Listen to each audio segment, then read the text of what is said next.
I think agents are awesome. Sometimes I feel I'm typing more with agents than with people these days, but implementing this stuff in organizations, especially larger organizations, is not that easy. Deploying an agent in an organization, it sounds easy, like, oh yeah, just give it work, but you have to structure it, figure out what the job is, what can you automate, what can't you automate, how do you put the human in the loop. And again, somebody needs to do that who's an expert in that. People are used to bad customer support in general. That was before. And now, with AI, that's also changing. We're getting better customer support, 100%, because you can get answers faster, it's like more structured. You still have people. The support people actually can work on the complicated cases, human contact, and I think this whole future is about figuring out, where you need the human.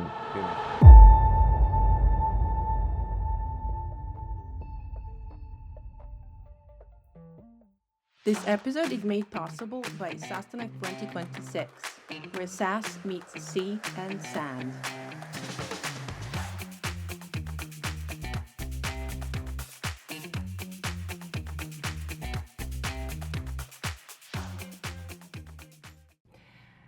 So for 20 years, we believed software was the moat. The code was the product. The story worked only because code was scarce.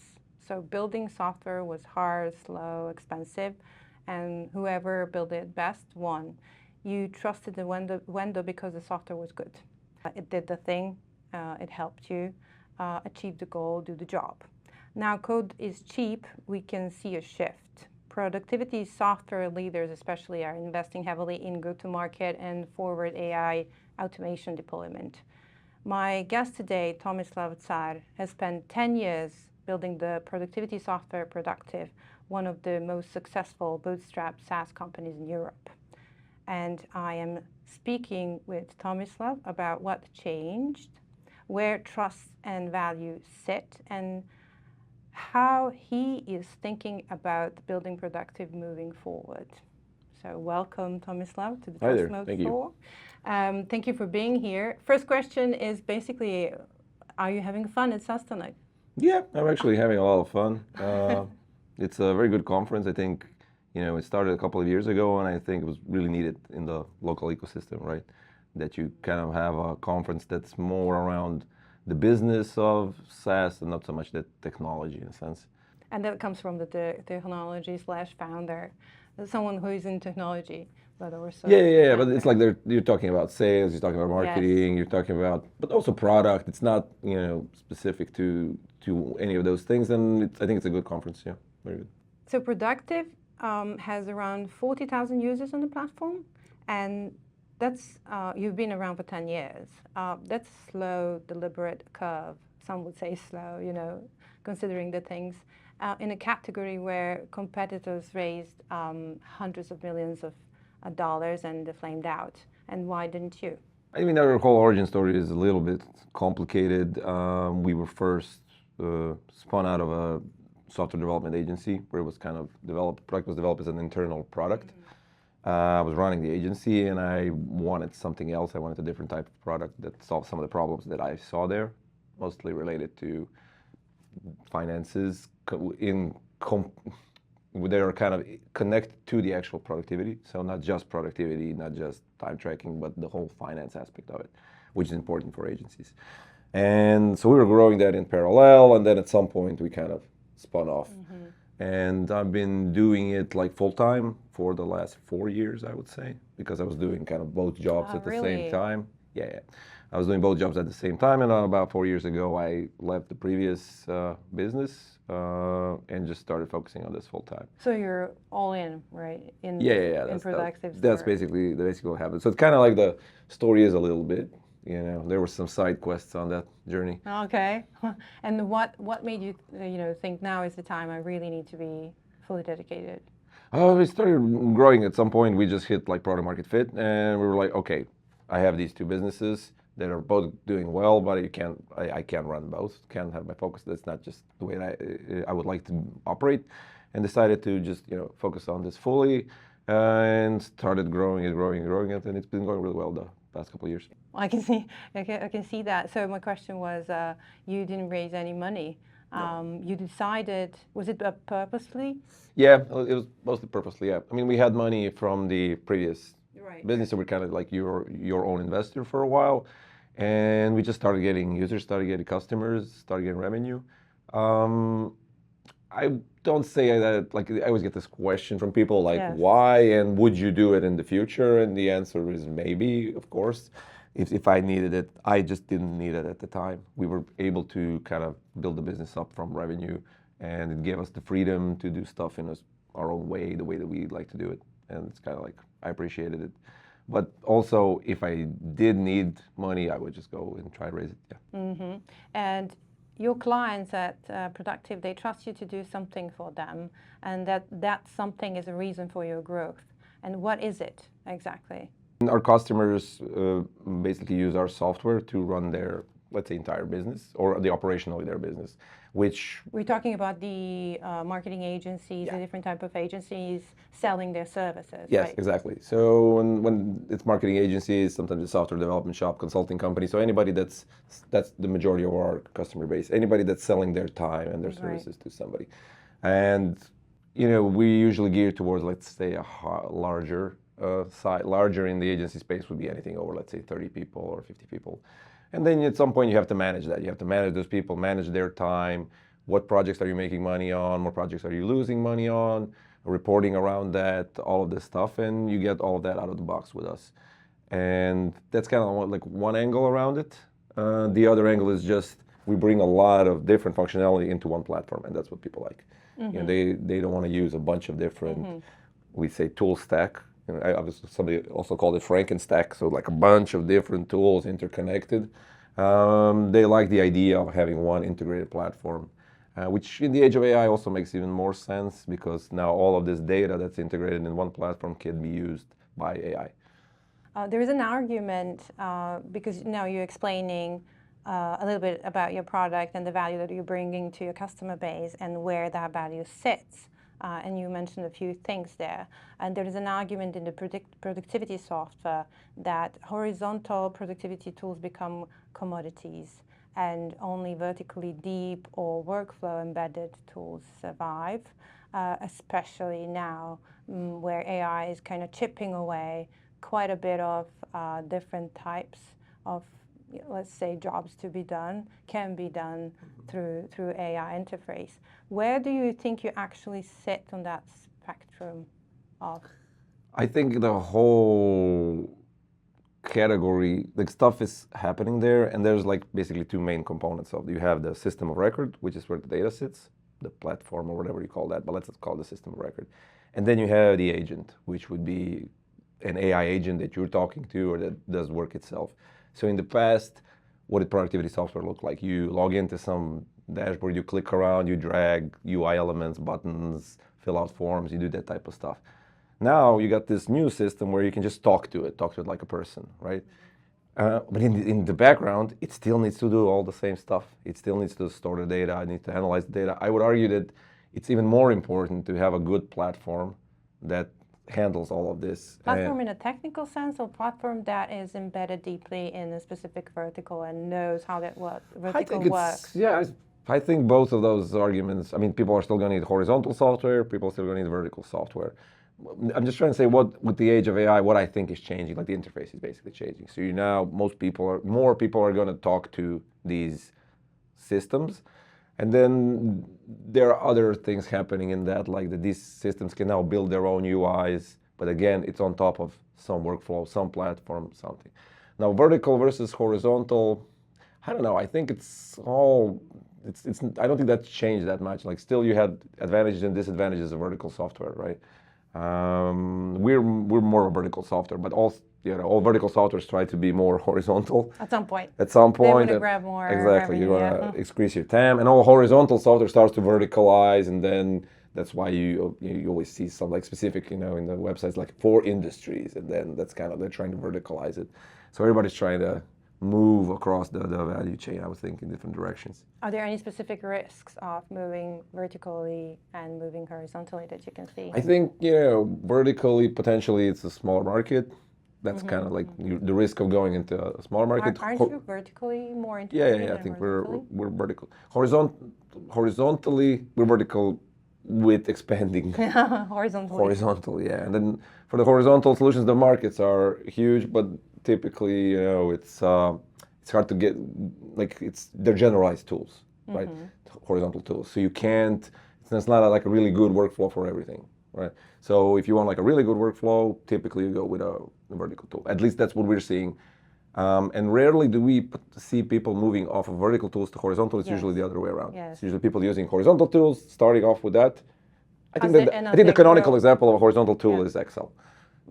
Sheets. That's the horizontalist of them all. You go in there, you can build anything in it, and then after a while, you need some more sophisticated things. You need more control. You need actual features, and then you kind of move more towards a vertical system. That's it, at least what we're seeing. If you would have to choose one thing, what is your moat? What do I think our moat is? I think it's changed over time. Like when we were, a startup type of company, our moat was, we had really good customer success. We had really good customer support, and then we were cheap. And then you kind of, even though the product wasn't maybe polished, over time, you would work with us because that part was great. Yeah, that's interesting. I always hope people are used to bad customer support in general. They were used to, that was before.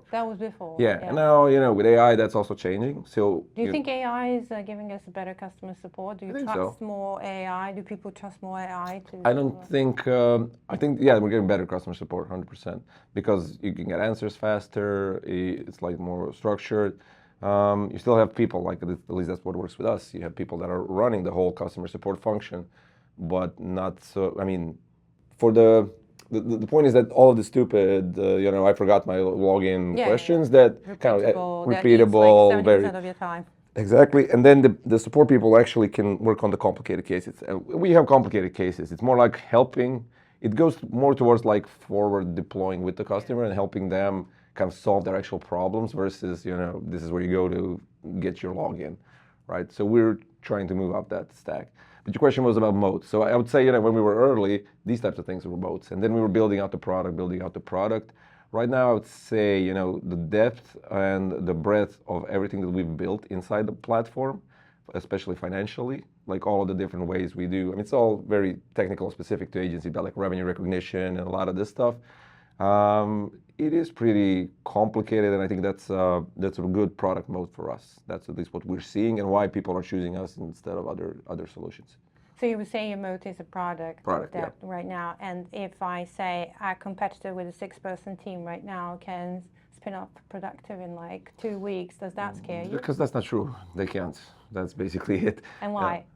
It's just it's not technologically possible. They can spin up something in 6 weeks. Everybody can spin up anything in 6 weeks right now, but you can't just do it. We've seen it, and it's not even just like the product itself. You have to spin up the whole business. You have to spin up what I said before. So I don't think that. It is influencing the competition, but saying that somebody can spin off a product in 2 weeks or whatever and just replace I don't know. It sounds like LinkedIn hype usually to me, and I've actually stopped paying attention to it. Seriously? Yeah, like I don't think that you can read all this stuff on the internet and stay sane, because it's all very psychotic in a way. Like, yeah, everything is dead. This is dead. That is dead. I think if we use this new technology that we have, AI. We build out functionality for our customers. We do stuff that's useful to them. At the end of the day, I think it will all be okay. When I look at your growth, and I recently looked at your headcount growth, and how much are you growing in certain departments from LinkedIn? But you correct me if I'm wrong. Yeah. I can see the growth across departments, even in engineering, even in customer support. And you told me when we were preparing for this conversation that you are growing all the teams at the time where a lot of SaaS companies, especially large ones, are actually claiming, cutting costs, cutting headcount, and so on. Obviously, you're not huge. You're not a 5,000 people company. You're 170, something like that, but you're still growing. Why is that? Where We do have more you work see to the do. value? We You have more work to we do. have more work to do. We've always said, like, we have a backlog of things that we know we could build, should build, and would build if we had the resources. And now with AI, we're getting that, but we also need people to work on the business and work. It's not like AI is like magically there's one button and it just solves all your problems. You still need people to work it. So I think the whole like AI transformation was like great for us because we could finally. So I have this colleague, he's a product manager, and we do like these one-on-ones. And I asked him, so this is just like 2 weeks ago, and I was like, so how are you? You know, how are you feeling? How is it going? He's like, I've never had this much fun in my life, or something like that, at work. It's like, why? Because like now I can actually do the actual job that I like. You know, talking to customers, figuring out, you know, getting your ideas out there, and the execution, it's like the smaller part of it, becoming smaller part of it, but there's still a lot of work in this, you know, other part of the job. So yeah, no, we're growing the company strategically, that's the plan. Like we did in the past couple of years, still doing the same thing, hopefully faster. What about the headcount in the customer support sector? Are they on your one-on-ones with customer support? Are they saying the same thing? Oh, I'm so happy right now because it's super I don't do slow. this with customer support, but yeah, how customer support hasn't been growing No? that much. No, just because AI has taken over that function to a certain extent, but we have been hiring, but just not at the same tempo. Right.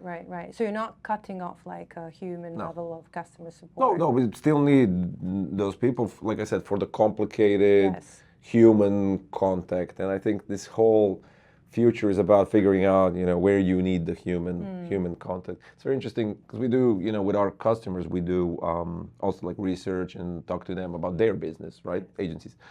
And what we recently had this new launch we call Productive 5.0, which is a complete like agentic interface inside of Productive.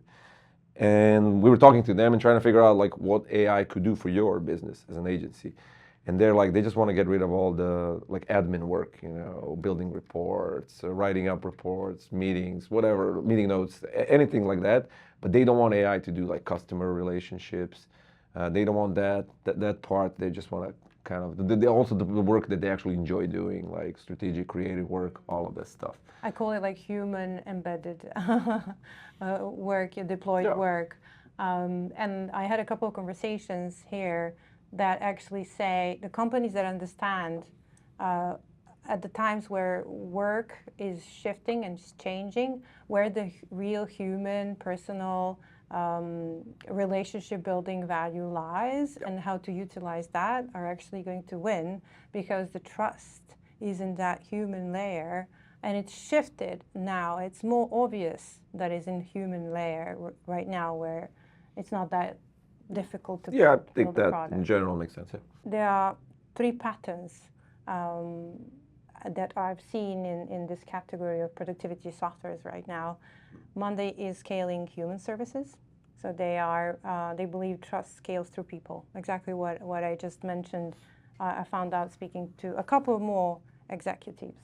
Asana is scaling agents. They believe we will trust agents to deploy features and execute tasks and so on. And your bet is, you know, where does the trust? Not sure what the human. What do you mean when you say that they're scaling human services? But I can talk about like what we're seeing and what kind of our plans is. I think agents are awesome, and both, you know, the way that we work inside the company, you know, how we build the product, and we've been able to like change the whole organization in the last couple of months. And it's a journey, but obviously, you know, we're changing it, having agents help you like in all aspects of the business. But also as on our platform, part of the platform we have now agents. So you can build out your own, our customers can build out their own agents inside the Productive platform. This is one new thing that we also launched as part of Productive 5.0.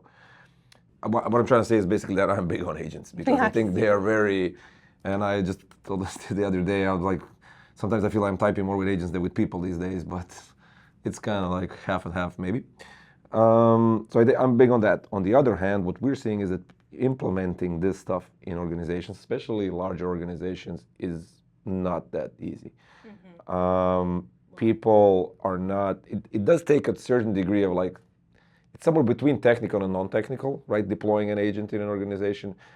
It sounds easy, like, oh yeah, just give it work, but you have to structure it, figure out what the job is, what can you automate, what can't you automate, how do you put the human in the loop? And like these people, this kind of like forward deployment of people with customers, I think it's going to be, and we started doing it with our customers with this new suite of product, and it's basically what they need. So I think it's kind of both. Like you need to bet on agents, but you need people to help the organizations actually implement those agents. Yeah, adopt it. Yeah, people and companies are really, confused. Let's say, yeah, that's like a good that. way Like, of putting it. yeah, they need someone, a little bit of hand holding, and it's an opportunity. I think it's a very big opportunity to understand where the value lies and how to utilize the agents the best in correspondence to the workflow they are having. Yeah, and again, somebody needs to do that who's an expert in that. Like it's not realistic to expect that, I don't know, a salesperson in a company is an expert on agents, right? He can talk to a chatbot, sure, but like how does he, automate everything around his company? Somebody else needs to do that, and it's a combination of people and technology. And people trust people. So the experts, people trust experts to tell them how to build the workflows around with those agents. In terms of, are you charging for those services, additional services of deploying agents within a certain Not right now, but days? we've launched the product, I think 10 days ago, so Right. it's like very early, and we're, in the pilot, we did pilots with existing customers before we launched, and that this is something that we've seen. We're going to charge for it, we'll see. It depends on the effort, it depends on a lot of different things. My argument is that the layer of expert agent deployment, that level of services and help to deploy a certain product or a software is actually going to be increasingly bringing value and more revenue to companies that understand the human-to-human relationship. Yeah, it seems like it is going in that direction, but a lot of things today I think need to still play out. It's very, very early, and if you look at the history of technology, and I don't know, the beginning of the internet and everything, like a bunch of companies that have been around then aren't around anymore. Tech that you use is not around. Like, remember those like Palm Communicate, like all of that. So it didn't really turn out the way that people thought back then. So nothing of this is gonna 100% turn out. But right now we are seeing like the beginnings of problems that we need to solve, and we're going for them. You obviously have churns, as any software there is. What do customers who stay have in common, and what customers that leave have in common right now? Customers who leave, I would say it's either the first implementation wasn't good. So I think we look at the data, I forget the exact data, but it was like, if they don't leave in the first 2 months, then, chances of them staying forever are increasingly higher. So it's just like the implementation didn't kick off as it should have in the beginning. So I would say that for companies leaving. Also, sometimes, I don't know, we get churn because there's like restructuring in a sense. Somebody buys one of our customers, and then, Oh, yeah. Maybe you have like some switch of systems doesn't really have something to do with the actual product. It's more like, hey, we got bought by this big company, they're using X, Y, and Z. They're not in the market to change the system, so we have to go there to the system. I see that commonly because there's a lot of M&A activity in this whole space. And the customers that stay, what do they have in common? I think they're just using the software, it's solving their problems, and they're not kind of, at some point, it's just like it's in the background, it's doing stuff for you, you're using it, you don't even think about it. It's not like every day you're kind of thinking about, oh, should I try this, should I try that? It's like more like you've set it up, it's working for you, and we work with them on kind of building out new features as we work. Then we kind of try to get them to actually learn about them, because one of the problems you do have when you're shipping a lot of features is customers can't keep up. So yeah, you have to adoption is but hard. not even just adoption. It's more like, hey, did you see that we launched this feature? Oh, No. we were doing something else, because they're in their own business. Yeah. They don't their job is not to read your. There are people who are obviously excited about it, but some people use it as a product. So, and then you have to work with them and help them kind of do that through various programs that we have running in our customer success departments and other departments. In the past 12 months, let's say, because of all the changes that have been happening in technology sector, especially productivity softwares, you mentioned some of those, but what changes have you, what changed specifically in product, in how you sell, in how you do marketing, and how you do support? In the last 12 months, well, the biggest change was probably, I think, two major changes. And one is the general market sentiment around traditional SaaS, which then kind of impacts how people look at traditional SaaS companies.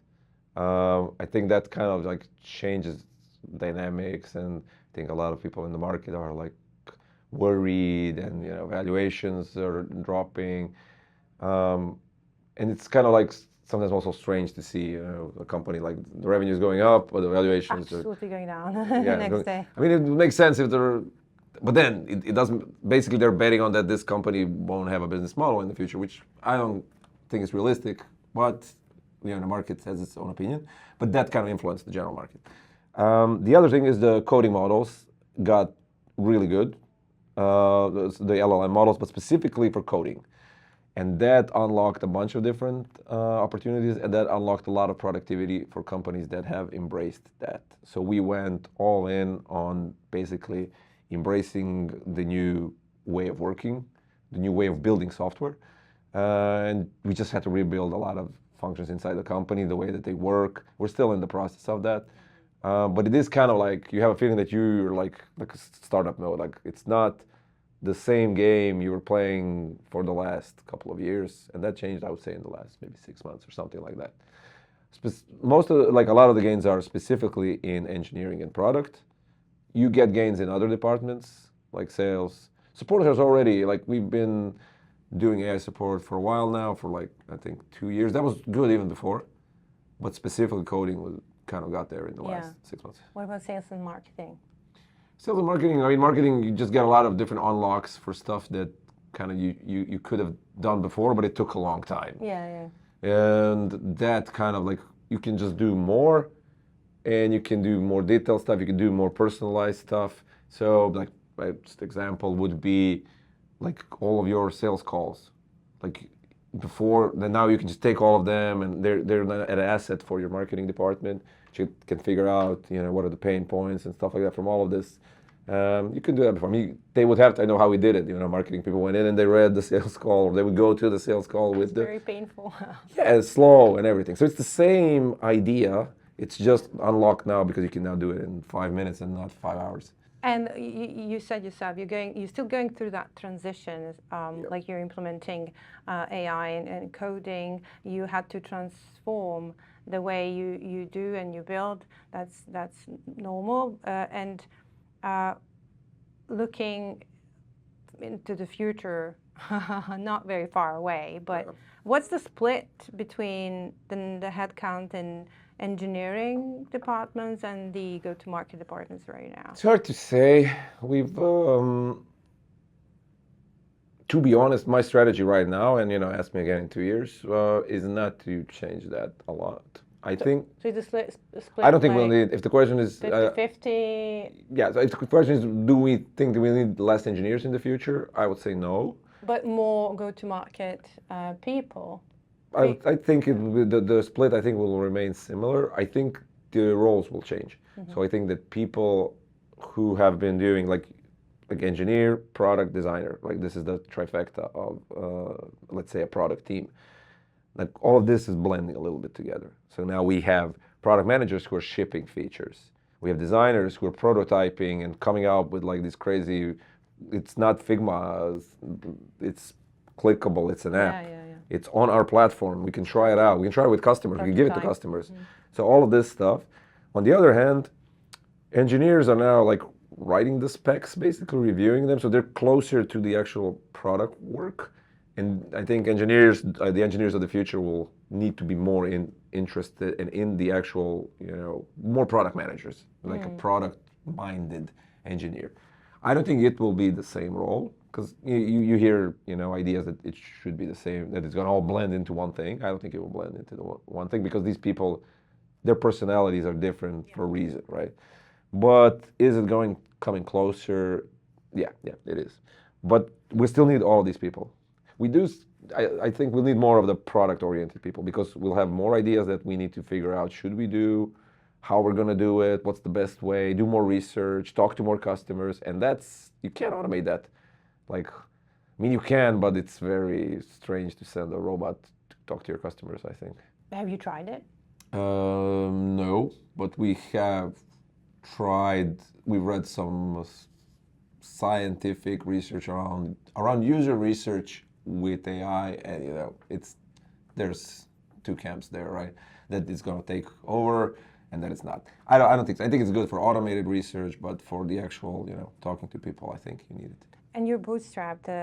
Again, do you think that you would be even in a better position to move faster with more capital, or you're maybe, yeah, in a better position right now because you don't have the pressure from the shareholders because your valuations are not dropping or anything like that? That's a good point. I think it is a good point. Like if you're you have the vision and you're not gonna get swayed by somebody because whatever XY because there is a stock huge is dropped. pressure right now.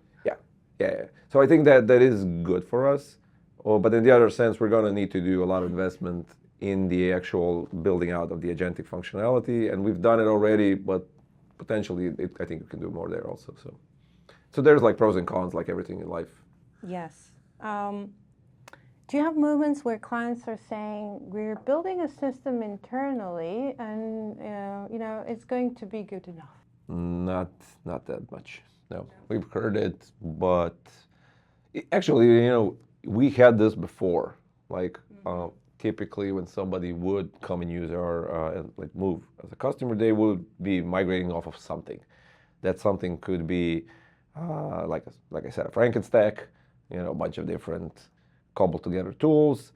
That could be a competitor who's doing something similar to us, or that could be something that's like an internally built, and companies could build these internal systems before. Now they can build them faster and cheaper. Yeah. So, but at the end of the day, it wasn't a problem of building it. It was the maintaining of it.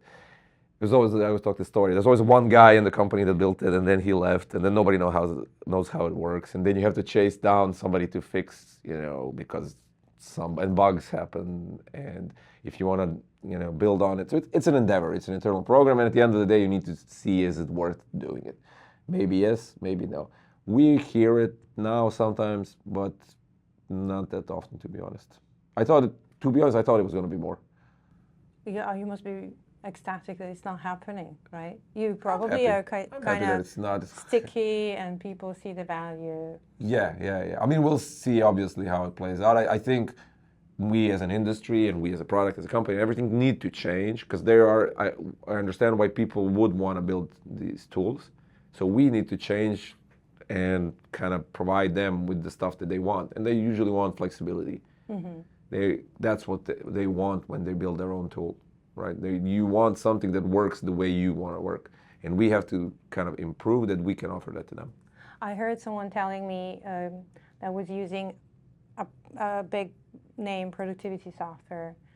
Say I moved to the smaller one, not because of the price. Okay, they were cheaper, but because of the ability to speak to a real human and tell them, I really need this, and I'm not really sure how to solve the problem around it, and they fixed it for me. Mm-hmm. So there was a person helping them. Are you seeing that? We're doing that a lot. Yeah, we're doing that. I mean, not helping you. Mm-hmm. Like I said before, the whole DNA of the company at the beginning was supportive to our customers. Like we never viewed support as like a cost center. Mm-hmm. So we were in the beginning. That was the only choice we had. The product was very early, was not the best product in the world. So my idea was, okay, what can we give people if we don't have the best product at that time? Well, we can give them good support. You can always give good support if you want. And it's just that DNA stayed to this day, right? So we do put in a lot of effort in the support, and we get great reviews, but specifically on that. And people want that. It's not all about cost. I would say cost is point like fourth or fifth on that list after all the other stuff. Yeah. Do you think that the value that your support team is bringing is keeping you in that place of growth right now? I think it's helping. It's always a mix, right? So everything in the company needs to kind of sit together for it to happen. It's never just one thing. Yeah, it's a good combination. It's a bunch of stuff. Exactly. So in 2030. 30. You really like these crystal balls. Huh? Yeah, I do. Because, we live in a time of uncertainty. Oh, 100%. Right? So people are very, very scared. And they really try to understand, is any place of uncertainty, where am I? What is the best thing to do? Yeah. So what's the winning vertical of the SaaS company in 2030? I don't like to do like these grand crystal balls. I see you like it, but I'm not that type of guy, to be honest. My way of doing it has always been to be directionally, I don't know how to say it, but directionally correct. So that we're going in the right direction and that we can, change direction quickly. And that's basically been my way of working forever. I've never written a 5-year plan in my life. I think we do like a 1-year plan. Like, this is what we're doing, this is why we're doing it, and things change so fast that like our plan from last year is outdated. And I don't think we should even. That's at least the strategy and the way of working. That even try to predict. It's especially now when things are, craziest that they've ever been in technology. So yeah, that's my answer. It's fair for someone that's starting a SaaS company like this year. What's the one thing they have to be willing to refuse? Like, what's the product first founder's refusal in the era of AI?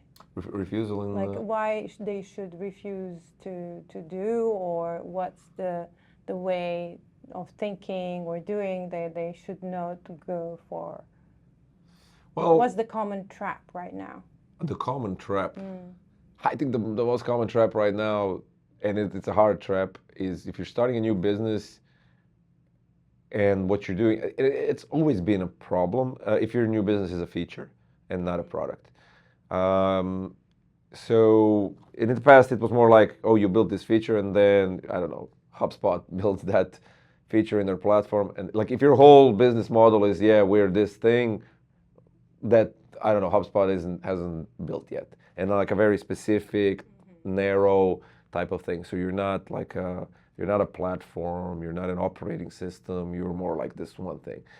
Because, and now, segueing into today, I think the same is true, but for like LLMs, for OpenAI, for Anthropic. So building out something that's very, with a high degree of certainty, they're gonna like launch as part of their offering. All right. So I think just there are different players now in the market than you had, because before you had like these big SaaS, huge companies, and then you had maybe smaller ones, and then the smaller ones become bigger, and blah blah blah. Now there's a like third player, and that's the LLMs, the foundation labs, whatever you call them. You still have these two others, and it's like a little bit going in different directions. Before it was just going up and down, now it's going everywhere. Everywhere, exactly. And that's why it is kind of, like you said earlier, uncertainty. I think uncertainty is, as an entrepreneur, you kind of embrace uncertainty. You run towards it, you have to do it. That's the way this job is done. That's at least what I've learned over the years.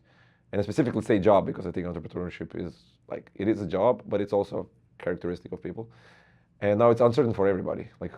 For the people running the companies, for the people working in the companies, everybody's just scared.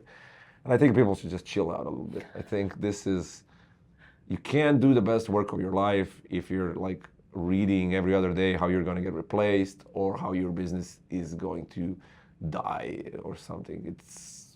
I don't think it's a good psychologically, a good moment to be in. I think you need to chill out, do stuff for your customers, help them out, make the money, they'll make you money, build quality stuff, build a good team, and I think everything else will sort itself out if you have like those basic principles in place. So let's continue building those principles. So I heard too, chill out, don't read every doom story, okay? Focus on what you're working and building value for your customers and making them money. So make your customers a priority. Any other principles that you've been guided by or you discovered about yourself and the way you're building in the past few years? There's, the basic human principles of running the company, how you interact with your team, kind of building a good team that has, you mentioned trust a lot of times today, like trust with your team so that you trust them, but they also trust you. That's the topic of the podcast. Yeah, okay, that's good, yeah. I think one point I usually kind of, I say often is I never lie to them. What does that mean, never lie to them? I never lie to the team. Like I never go and tell them something that's not true. And a lot of, sometimes you have to kind of say hard stuff, right? Bad stuff. Like in a lot of, I think, executives or founders or something, if something bad is happening in the company, then they try to kind of maybe not lie, but, trying to present it in a way because they don't want to spook the team. And they get it. It's like, I don't know, you're a parent with kids. Like they get the feeling, right? And then if you try to kind of soften it or something like that, then they trust you even less. So I don't know what I would call the principle is just try to get that cooperation, that trust in place because it's a lot easier, right? I think you have communication, you have trust, and usually when you have trust between people, you don't need communication that a lot, but you need communication to build the trust. And you know what I'm trying to? Yes. Yeah, like you have people.